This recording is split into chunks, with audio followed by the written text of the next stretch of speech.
Well, welcome to the Devex Impact House. It's great to have the two of you here as we continue our sessions today. We are talking today about health, and we've got two leaders who know this space very well. Of course, Dr. Jean Kaseya, who is the Director General of the Africa CDC, Leah Tadesse, who many of you know as the former health minister of Ethiopia. You now lead Harvard's ministerial group that brings together African ministers from around the continent, and you are also a professor at the Chan School of Public Health. The two of you know this space so well, but a lot has happened in just the last 10 months. And people are asking, with the implosion of US aid and the rapid decline in aid from many other OECD countries in the global north, what does it mean for health? And is there a new model? And Dr. Jean, you have put out a vision of your own of what you think a new model of health finance could look like, that's sort of a post-aid model. Tell us about that. What do you want to see given the new realities we're in? Thank you, Raj. If we need to summarize everything that Africa CDC is doing, the Africa Health Financing for a New Era, the health sovereignty, led by President Mahama, we can summarize that by saying more money for value and more value for money. What it means, more money for value, we need more funding, domestic funds, innovative financing, blended finance, to support programs that are making, better outcomes for people, saving life, supporting response to outbreaks and others. But more value for money is the most important one. We need to have better governance. We need to have alignment of external funds. Do you know that by moving just from 70%, that is the average for countries performing well, to 90% of using what they have currently, we are increasing by 10% the availability of funds for the system. And also, by using the pool procurement mechanism, we are cutting fraud, we are reducing the risk of wastage, and we are increasing the availability of budget for primary health care by 10 to 25% depending on countries. This is value for money. I want to get into pool procurement in particular in a minute, but Leah, let me bring you into the discussion. Dr. Jean saying value for money. In a way, it's a diplomatic way of saying the old system maybe wasn't the best value for money. We've had some African leaders on this stage in the last couple of days who said they're not that sad to see USAID go, which is a little bit shocking for people in this community, particularly here in Washington. How do you feel about it? Was the old system inefficient? And what is this new system that we can look forward to? Well, a lot of the things that we used to say back in some years back are things that are happening now, we can say. Development financing or development assistance for health had a critical role, as we all agree, in terms of saving lives and narrowing the equity gaps. But there were a lot of fragmentation, a lot of not aligning with national priorities, and also the way the development assistance was channeled to countries. There were a lot of gaps, which also created inefficiencies. Some of the systems were channeled through governments, enhancing national capacity, and then also most of the money actually being invested in bringing impact. But there were also a lot of channels which were not being channeled through these mechanisms. So-called parallel systems, right? These like separate entities providing health services the government didn't control. Exactly, with so many overlaps and fragmentation again, and which could not be aligning also with many priorities. So alignment and harmonization with one plan, and having a strong coordination of donors, but also with governments, was something that was always debated on. And that doesn't mean it's only the development funders or that needs that kind of alignment, but the value for money that Dr. Kaseya is talking about is also about government system, but also the way that we are supporting governments. It should enhance our public financial systems or the capacity itself so that the efficiency is more. So even though the way this change is coming may be painful and there will be a lot of losses in between, definitely it's not a rhetoric that we're saying it should be used as an opportunity. And the new, I think, way forward, of course, I was excited to see all the discussions in the morning about moving from aid to investment. But when you look into health part in particular, it's not an easy answer, because it's not the investment will have, of course, in countries, the economic return, which will again impact the tax returns and then the domestic financing. But there are many critical pillars that need to be in place in the way forward, from the leadership to domestic financing, and then, but also on how we continue to work with, of course, the development assistance, which, even if it's minimized, we are hoping would still in some form continue, but not in the way it was with country ownership, but also with the key innovations like what we are discussing with the private investment. I want to get more into those innovations, but Dr. Jean, this administration, you've worked closely with them. You've been very proactive. You've been to Washington, I think, a few times at least since President Trump was inaugurated. You know that they have a new America First Global Health Strategy. A lot of what's in it actually seems aligned to things you and I have spoken about in the past in your other public appearances. Is that the case? Like, what do you think of that America First Global Health Strategy? What's the perspective from the continent of Africa? I think we need to be honest. Yesterday or 2 days ago, I saw President Biden congratulating President Trump for Gaza.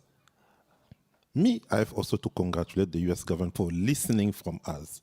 In March 2025, I came here, I had a meeting with all US agencies. My presentation was, please stop with your model.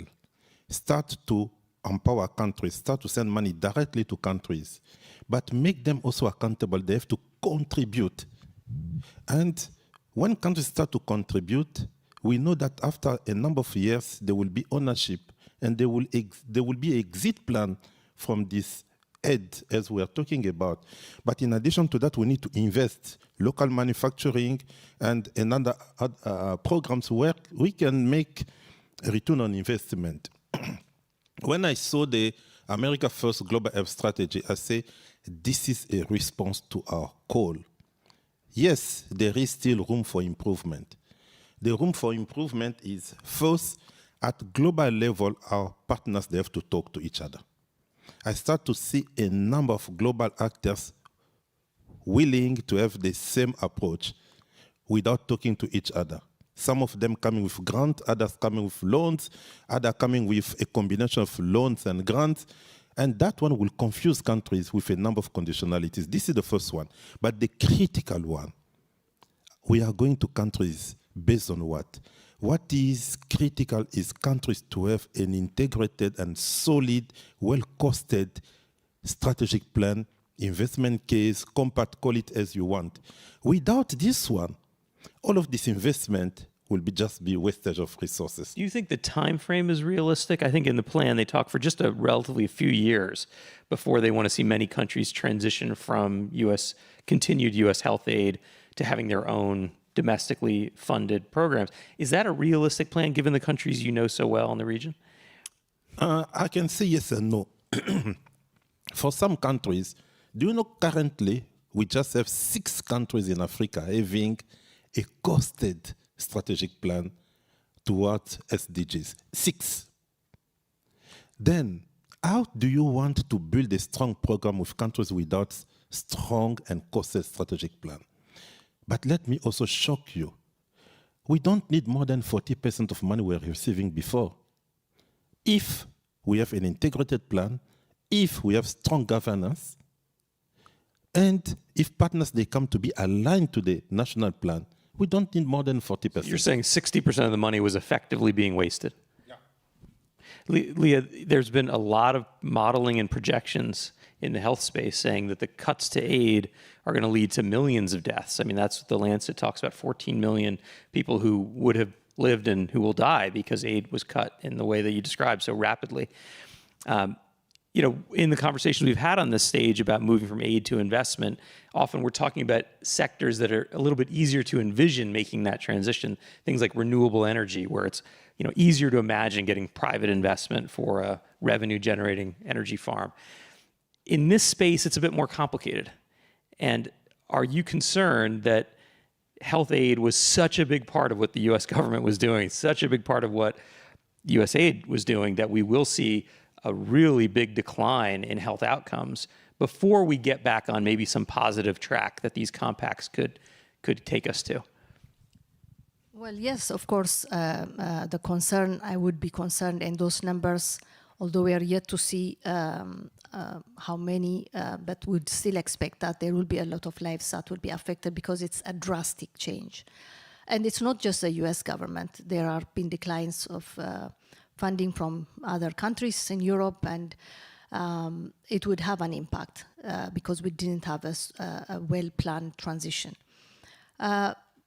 But however, I think the issue that, and also as you discussed, the private investment, that's not easy for this sector, brings us back to who is going to be the core player. It's going to be always the governments or the domestic, because health is a public good and we have to provide for our citizens.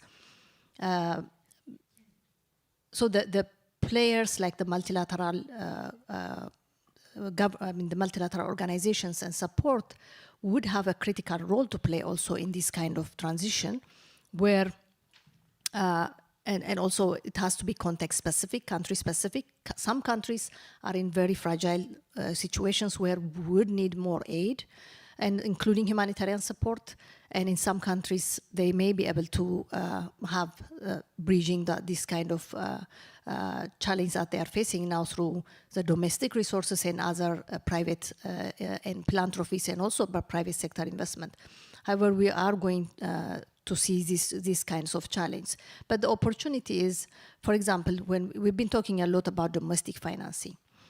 And the challenge is, of course, we know that even if countries increase their allocation itself, because the percentage of allocation to health itself is still very low for many African countries. But even if they reach the 15% of what we agreed with on Abuja, still, because this is also the resources of the GDP itself is low, it's not going to meet this gap. So there are needs of other ways to increase the domestic resources, where the investment that we talk about comes into play, where to increase the economy itself. But also the issue of other specific taxes, like the health tax, that we are starting to discuss, that many countries already have it in place. If you see most of African countries, around 40 of them have tobacco and alcohol tax, maybe very few on sugary beverages. But the rates are not as high, and then the implementation mechanisms, the capacity to really collect those, and then also to invest them to health, are the missing links, where whole of government approaches are again needed with governments to really drastically change the situation, because there is that kind of capacity that needs to move quickly as we transition in this space, in the domestic space. But also, I think the global community also needs to collectively see where are the capacity where we need to improve to support, and the other areas, including the private sector, that we can talk about later. Yeah, and we're talking about two ends of the spectrum. One is sourcing new funds through private investment. We'll talk in a moment about the MDBs, but also efficiency. And I just very want to quickly get your take. Does what Dr. Jean is saying connect with you, this idea that really 60% of the global funding was not as effective as it could be? So you could live with 40% because so much of it at the international level was fragmented or going through intermediaries. Does that ring true to you, that number, Leah? Yes, absolutely. I mean, the numbers, there are different numbers we always talk about. Sometimes could be as high as 80%, but also different. There have been different models of development financing, as we know. There have been, for example, multilaterals like the World Bank, which would funnel directly to the government, which is implemented through the program for results, and usually that's almost, of course, would have some amount that would still have inefficiencies, but would be better when you look at it, and it's primarily spent on country plans. At least that's how we did it in Ethiopia. Yep. versus other mechanisms like primarily the USAID, for example, which is huge amount of resources, but usually would be funded through different intermediaries where what remains would be much less. So that those, but inefficiencies are in different levels. So there are inefficiencies also that happen during implementation that also need to be changed. But I agree with what Dr. Kaseya said. I want to call on somebody in our, go ahead, But quickly. Yeah. just to react, you know, she was minister. For all people who are leading countries, they know that the main key drivers of expenditure are human resources and procurement. Yeah.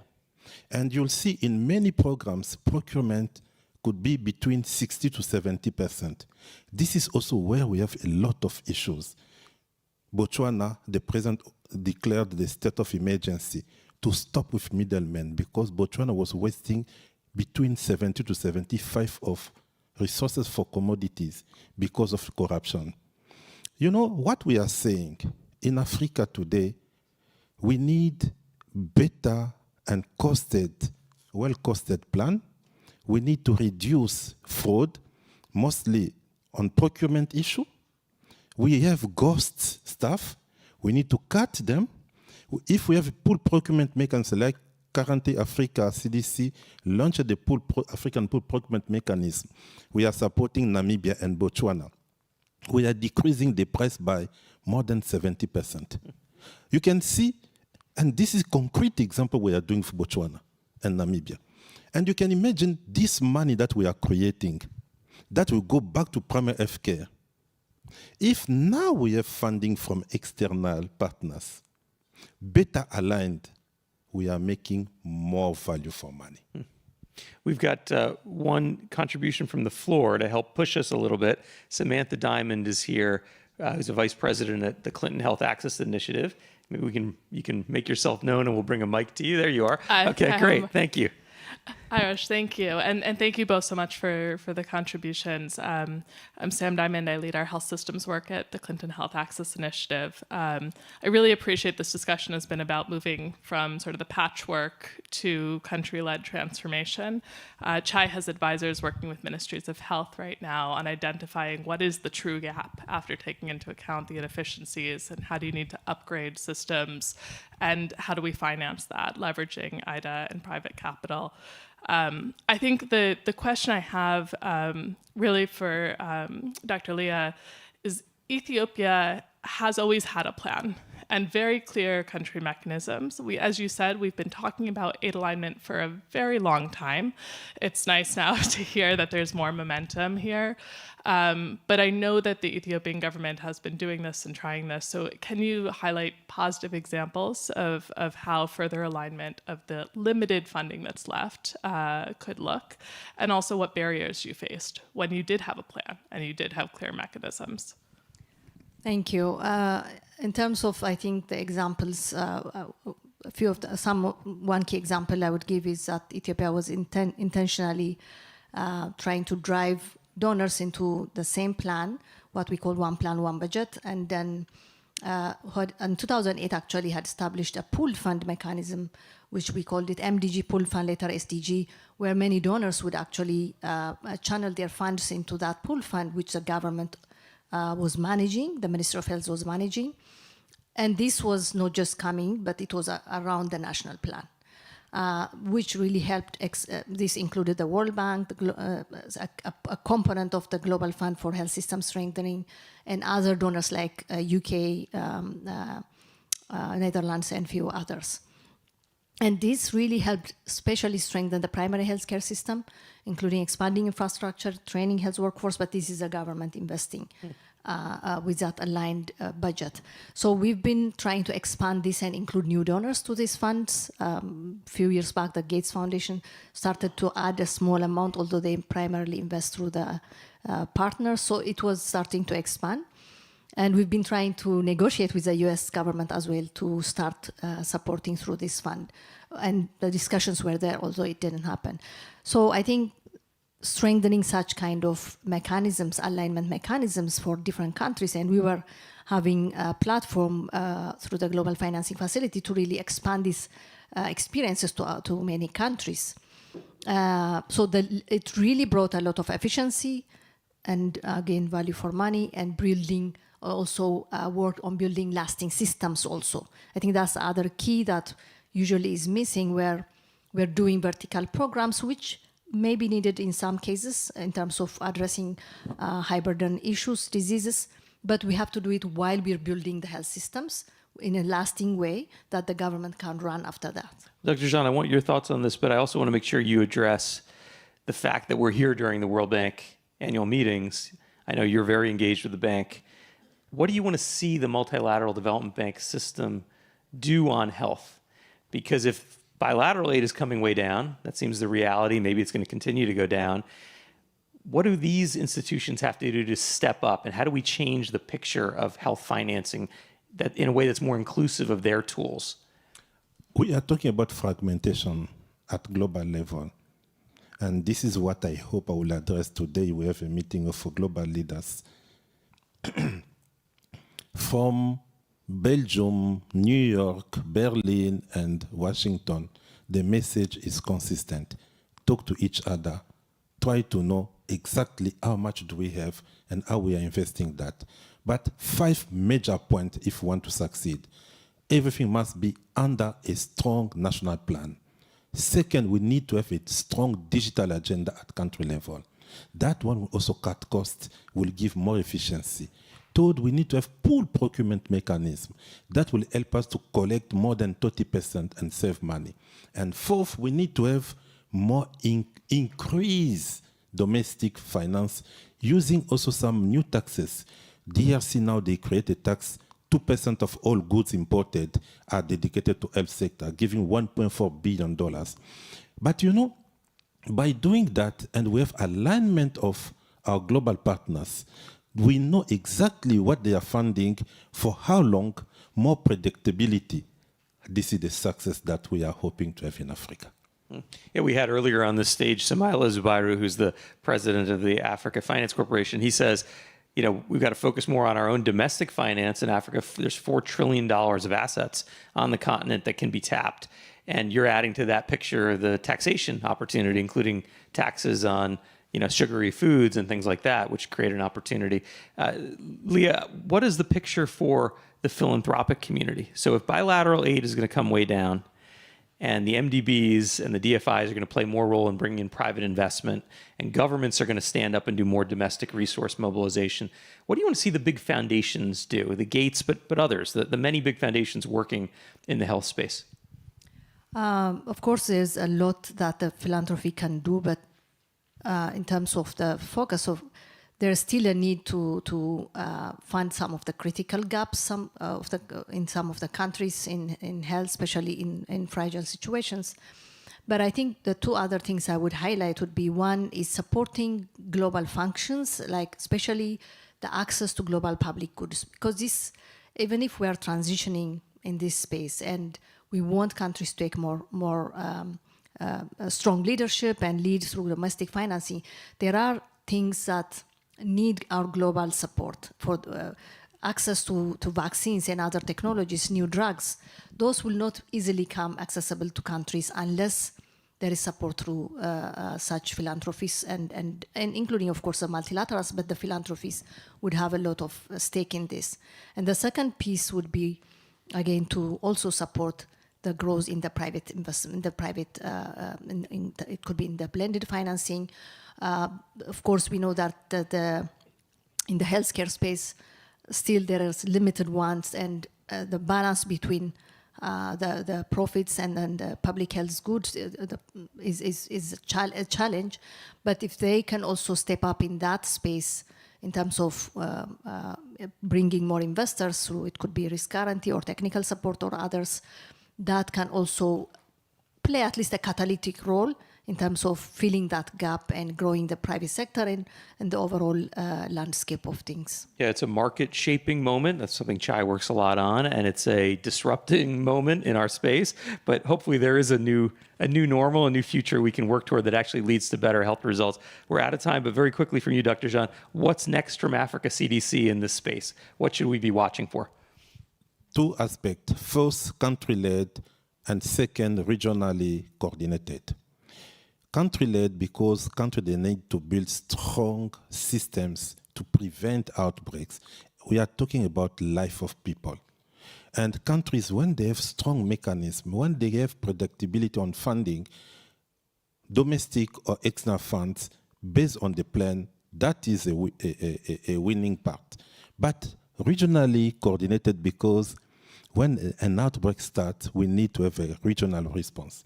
And this is why the reform of the global health architecture is mostly building strong regional institutions like Africa CDC, PAO, ASEAN, and country support. I think if we do that, with support from global level, we can dream for a better world. It's an important narrative because it is really the opposite of the narrative that has governed the last couple of decades, which has been much more about the global architecture. So I appreciate you bringing that to this stage. Please join me in thanking Leah Tedesse, Dr. Jean Kaseya for an excellent discussion. Thank you.